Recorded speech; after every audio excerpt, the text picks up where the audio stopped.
નમસ્કાર, કેટીવી વિશેષ સાથે હું છું ઉર્વિશા વેગડા। સમાચારની શરૂઆત કરીશું। બદલાપુર રેપ કેસના આરોપીનું એન્કાઉન્ટર કરવામાં આવ્યું છે। આરોપીના એન્કાઉન્ટર ઉપર હવે રાજનીતિ શરૂ થઈ ગઈ છે। પાડોશી પોલીસની બંદૂક છીનવી આરોપીએ ફાયરિંગ કર્યું હોવાની માહિતી સામે આવી।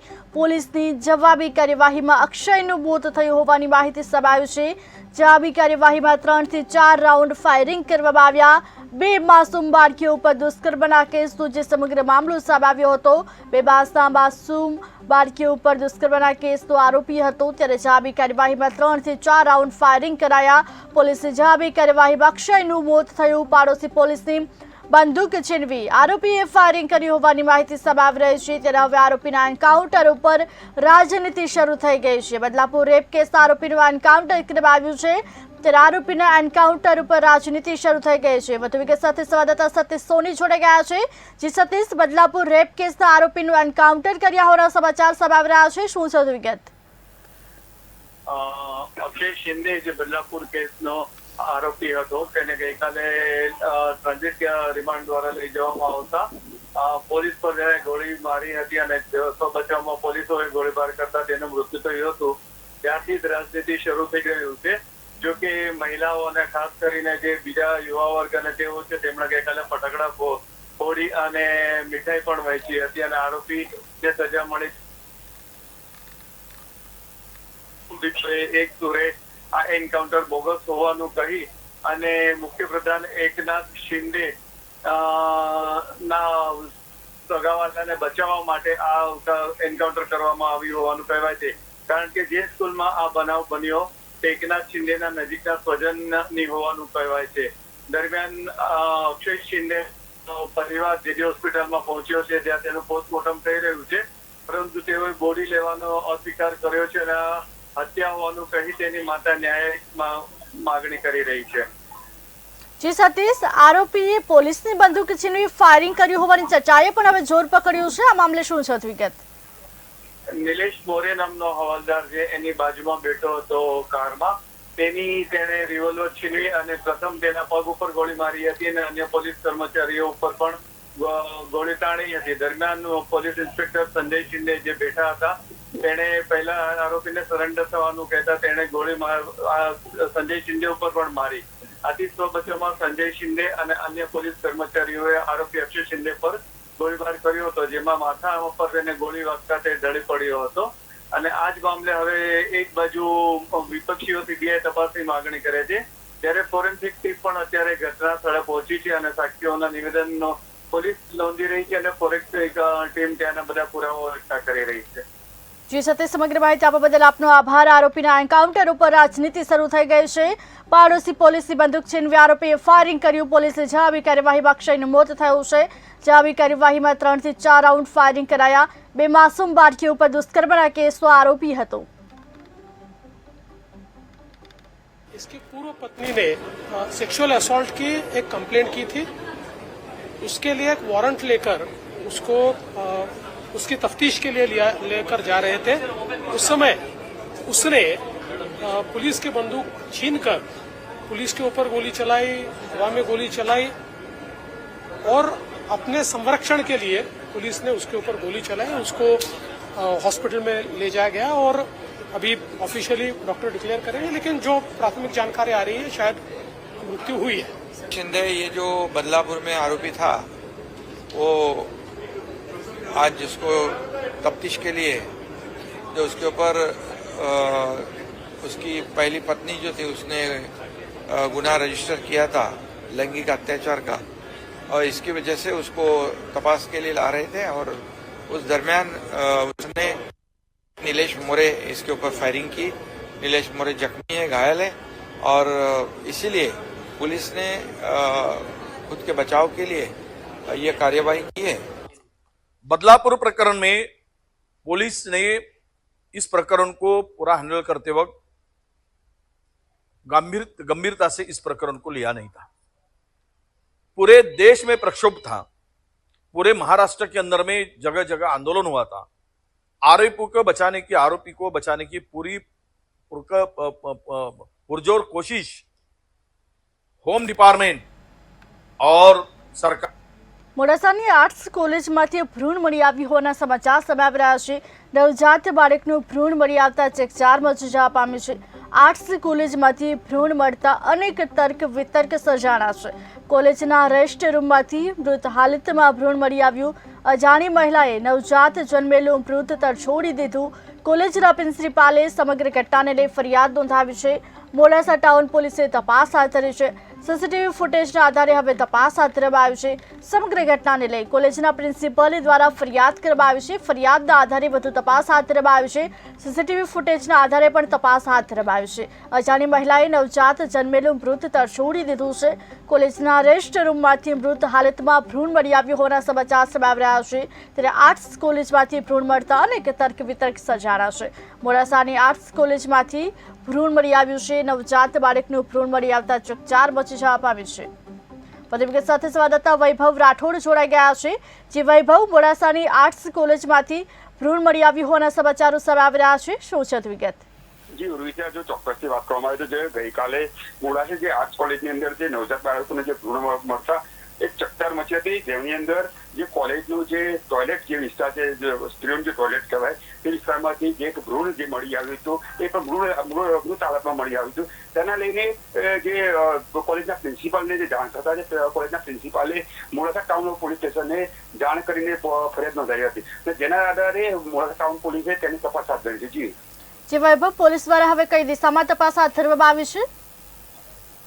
એ રીતે જે પ્રકારે જે મૃત ભ્રૂણ જે મળી આવ્યું હતું, તેના લઈને જે કોલેજ વિસ્તારના જે સીસીટીવી ફૂટેજના આધારે સીસીટીવી જે ફૂટેજ જે રોડ પરના જે રસ્તા પરના જે કોલેજના છે તેના જે લઈને અત્યારે હાલ તો જે તપાસ હાથ ધરાઈ છે. જી વૈભવ, સમગ્ર માહિતી આપવા બદલ આપનો આભાર. મોડાસાની આર્ટ્સ કોલેજમાંથી ભ્રૂણ મળી આવતા ચકચાર મચી જવા પામ્યું છે. જો કે આર્ટ્સ કોલેજમાંથી ભ્રૂણ મળતા અનેક તર્ક વિતર્કો સર્જાણા છે. અજાણી મહિલાએ નવજાત જન્મેલું મૃત છોડી દીધું છે. સમગ્ર ઘટનાને લઈ કોલેજના પ્રિન્સિપાલે ફરિયાદ નોંધાવતા ફરિયાદના આધારે પોલીસે તપાસ હાથ ધરી છે. સમાચારમાં આગળ વાત કરીશું. આબુ રોડ પ્રજાની ધીરજનો બંધ તૂટ્યો છે. એલએનટી કર્મચારીઓની અગાઉની કામગીરીની બેદરકારીથી પરેશાન થયા. કોન્ટ્રાક્ટરના લોકોએ એલએનટી કર્મચારીઓ સાથે મારપીટ કરવામાં આવી. આબુ રોડ પારસીચલા રોડનું કામ કોન્ટ્રાક્ટર દ્વારા કરવામાં આવી રહ્યું હતું. તે જ સમયે એલએનટીના કર્મચારીઓએ જેસીબીથી ના પાડતા ધક્કામુક્કી થઈ હતી. આ સમય દરમિયાન એલએનટી કર્મચારીને તેના બચાવમાં આવેલા કોન્ટ્રાક્ટર નરેશ અગ્રવાલ સાથે દુર્વ્યવહાર કરવા બદલ તેના કર્મચારીઓ દ્વારા મારપીટ પણ કરવામાં આવી.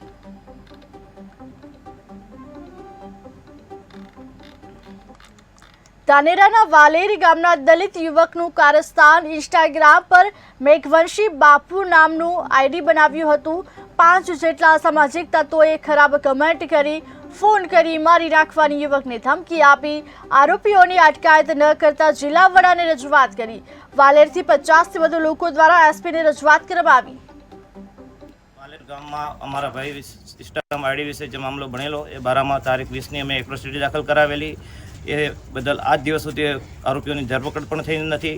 અને એના પછી પણ આરોપીઓ બધા કોમેન્ટમાં ગાળો બોલે છે, કોમેન્ટમાં જાતિ અપમાનિત શબ્દો પણ બોલે છે. તો અમારી સાહેબશ્રીને નમ્ર વિનંતી છે મીડિયા માધ્યમથી કે તાત્કાલિક ધોરણે એમની ધરપકડ થાય અને બીજા બદમાશોને પણ કાયદેસરની સજા થાય અને જે કાયદાકીય રીતે કલમ લાગે એની ઉમેરા પણ કરવા અમારી. વેરાવળમાં લોક ડાયરામાં રૂપિયાનો વરસાદ કરવામાં આવ્યો. પૂર્વ ધારાસભ્ય રાજ્યસિંહભાઈ જોટવાના આદરી ગામે લોક ડાયરો યોજાયો.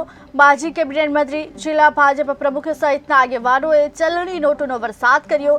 ભજનિક ગોપાલ સાધુ પર રાજકીય સામાજિક આગેવાનો તેમજ યુવકોએ રૂપિયાનો વરસાદ કર્યો. આદરી ગામ અને આદરી મહાકાળી ગૌશાળા ટ્રસ્ટ આજે છેલ્લા 25 વર્ષથી મહાકાળી ગૌશાળા ટ્રસ્ટ ચલાવે છે અને ગાયોને નિભાવ કરી રહ્યા છે. અને એ ગાયો કેવી હોય કે જે સાચવી ન શકતા હોય, દુઃખી હોય, રખડતી હોય, એવી 150 થી 200 ગાયો આજે અમે ગૌશાળા નિભાવ કરી રહ્યા છે. સમસ્ત ગામ વાસણા દાદાને નિવેદ કરે છે. આખું ગામ સ્વયંભૂ ઉમટી પડે છે નિવેદ માટે.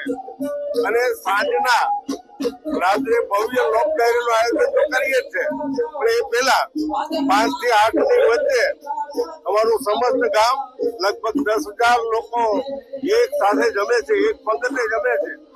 અને આખું ગામ સ્વયંભૂ એક જૂથ થઈને રહે છે. ગામમાં આવી એકતાઓ બીજા ગામમાં તમને જોવા નહીં મળે. અને અમે આ જોબ ડાયરો આપ જોઈ રહ્યા છો એના પૈસા માટે નથી કરતા, પણ લોકોને મોજ કરવા માટે અમારી બેન દીકરી વડીલો કે બહાર ન જઈ શકે એટલે આખા દેશ વિદેશના કલાકારો હાજરી મહાકાળી પટાંગણમાં સ્ટેજ ઉપર આવી અને આ બધા જોઈ શકે. દાહોદ જિલ્લામાં માસૂમનો હત્યારો આચાર્ય રિમાન્ડ પર. આગામી 27 સપ્ટેમ્બર સુધીના રિમાન્ડ મંજૂર કરાયા. પોલીસે 14 દિવસના રિમાન્ડની માંગણી કરી હતી. લીમખેડાની એડિશનલ ડિસ્ટ્રિક્ટ સેશન્સ કોર્ટમાં રજૂ કરાયો. આરોપી આચાર્ય તરફથી કોઈ વકીલ હાજર નહીં. આરોપીએ પોતે જ કોર્ટ સમક્ષ પોતાનો જવાબ રજૂ કર્યો. આચાર્યએ કહ્યું પોલીસે તપાસ કરી તે સાચી હશે. મારું નામ મદદનીશ જિલ્લા સરકારી વકીલ SB Chauhan, additional district court Limkheda. આજ રોજ 2 દિવસ પહેલા એક પહેલા ધોરણમાં ભણતી 6 વર્ષની દીકરીની લાશ 2 દિવસ પહેલા મળેલી, જે અંગે પોલીસે ગુનો દાખલ કરી તપાસ કરતા આજ શાળા તોયણી પ્રાથમિક શાળાના આચાર્ય ગોવિંદભાઈ નટજ આરોપી નીકળતા તેની પોલીસે પૂછપરછ કરી અને તપાસ કરતા આ અંગે તેણે ગુનો કર્યો હોવાનું પ્રાથમિક દ્રષ્ટિએ જણાતા પોલીસે તેના વધુ રિમાન્ડ મેળવવા માટે નામદાર કોર્ટમાં રજૂ કરતા આજ રોજ અમોએ પોલીસ અધિકારી મારફતે રિમાન્ડ અરજી દાખલ કરી 14 દિવસની રિમાન્ડની માંગણી કરેલી, જેમાં આરોપીને સાથે રાખી રિકન્સ્ટ્રક્શન પંચનામું તથા ડેમોન્સ્ટ્રેશન પંચનામું કરવાનું હોય તથા આ આરોપીએ આ અન્ય કોઈ ગુના કરેલા છે કેમ, બીજી કોઈ દીકરીઓ સાથે આવું દુષ્કૃત્ય કરેલ છે કે તે બાબત લાઇનમાં તપાસ કરવાની છે. વધુમાં આરોપી વારંવાર પોતાનું નિવેદન બદલતો હોય, પોલીસને ગુમરાહ કરતો હોય તે લાઇનમાં પણ સાથે તપાસ કરવાની છે તથા ફોરેન્સિક પુરાવા પણ મેળવવાના છે તથા તેમના મોબાઈલમાંથી મળેલ રેકોર્ડ જે કંઈ બી માહિતી છે એ કલેક્ટ કરવાની હોય, પોલીસને આરોપીને સાથે રાખી તપાસ કરવાની હોય. નામદાર કોર્ટે આજ રોજ અમારી રિમાન્ડ અરજી મંજૂર કરી 4 દિવસના રિમાન્ડ મંજૂર કરેલ છે. મારું નામ મહીસાગરના લુણાવાડામાં વરસાદનું આગમન થયું. શહેર તેમજ આસપાસના વિસ્તારોમાં વરસાદ ખાબક્યો. ભારે પવન ફૂંકાયા બાદ વરસાદ શરૂ થયો. વીજળીના કડાકા ભડાકા સાથે વરસાદી માહોલ છવાયો. બફારા અને ઉકળાટ બાદ વરસાદી માહોલ છવાયો. લીમખેડાના અંધારી ગામે ચાલતી આંગણવાડી છેલ્લા 15 માસથી ભાડાના મકાનમાં ચાલે છે, પરંતુ આજ સુધી પૂરેપૂરું ભાડું ચૂકવ્યું નથી. અંધારીમાં ચાલતી આંગણવાડીમાં 62 બાળકો, 7 ધાત્રી બહેનો તેમજ 6 સગર્ભા બહેનોને અલગ અલગ સેવાઓ આપવામાં આવી રહી છે. આંગણવાડી જર્જરિત થતા તંત્ર દ્વારા જર્જરિત જાહેર કરી જૂન 2023થી ભાડાના મકાનમાં આંગણવાડીનો તમામ સુવિધાઓ આપવામાં આવે છે. આંગણવાડી નિયમિત ચાલે છે, બાળકો પણ નિયમિત આવે છે. તમામ સુવિધાઓ નિયમ મુજબ કરવામાં આવે છે, પરંતુ વહીવટી તંત્ર દ્વારા ફક્ત ભાડું જ અનિયમિત ચૂકવવામાં આવે છે. 15 માસ જેટલો સમય થયો હોવા છતાં માત્ર 3 જેટલાનું ભાડું મકાન માલિકને ચૂકવવામાં આવ્યું છે. બાકીનું ભાડું આપવામાં આવ્યું નથી. હવે સવાલ એ થાય છે કે ભાડું સ્થાનિક વહીવટી શાખા દ્વારા આપવામાં આવ્યું નથી કે સરકાર દ્વારા આપવામાં આવ્યું નથી અને કેટલું ચૂકવવા પાત્ર છે તેનો પણ કોઈને ખ્યાલ નથી. જો કર્મચારીઓને થોડો મોડો પગાર મળે અને અન્ય સુવિધાઓ ન મળે તો હડતાલ કરે, આવેદન આપે, કલેક્ટર ઓફિસે જઈ ધરણા કરે. સુવિધા આપનારા મકાન માલિક માટે કોણ લડશે? हमारे आंगनवाड़ी कर्मचारी બે છે.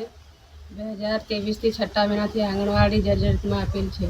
નવું બાંધકામ કરવાની મંજૂરી મળેલી. લીમખેડા ઘટક 1ની અંદર અમારા કેન્દ્રો આવેલા છે. અંધારી ગામની અંદર અમારા કુલ 5 આંગણવાડી કેન્દ્રો છે. 5માંથી 4 આંગણવાડીના મકાન સરકારી છે, જ્યારે આપ જે વાત કરી રહ્યા છો એ અમારું અંધારી 2 નંબરનું આંગણવાડી કેન્દ્ર છે. મકાન જર્જરિત થઈ ગયું છે એટલે અમે મનરેગા યોજના અંતર્ગત અમે આ મકાન બાંધકામ અમે મંજૂર કરી આપ્યું છે. બાકી વાત રહી જે આંગણવાડી ભાડાના મકાનમાં ચાલે છે, તો ભાડાના મકાન માટે અમે 2000 રૂપિયા મકાન ભાડું ચૂકવીએ છીએ અને જો નગરપાલિકા વિસ્તાર હોય તો અમે 6000 રૂપિયા ચૂકવીએ છીએ. વાત સાચી છે કે અત્યારે આપણે મકાન ભાડું નથી ચૂકવ્યું, પણ ઓક્ટોબર મહિના સુધીનું મકાન ભાડું આપણે ચૂકવી આપ્યું છે. એના પછીની આપણી પાસે અત્યારે જિલ્લા કક્ષાએ ગ્રાન્ટ ઉપલબ્ધ નથી. સરકારમાં અમે આ ગ્રાન્ટો માંગી છે, આવેથી અમે તાત્કાલિક ચૂકવણું કરી દઈશું. તો આ બેન ભારતીય જનતા પાર્ટી જૂનાગઢ દ્વારા પ્રદર્શની યોજાય. પીએમ નરેન્દ્ર મોદીના ચિત્રોનું પ્રદર્શનીનું આયોજન. રેલી ક્રુઝ આઝાદ ચોક ખાતે આયોજન કરવામાં આવ્યું. આયોજનમાં અનેક નેતાઓ હાજર રહ્યા.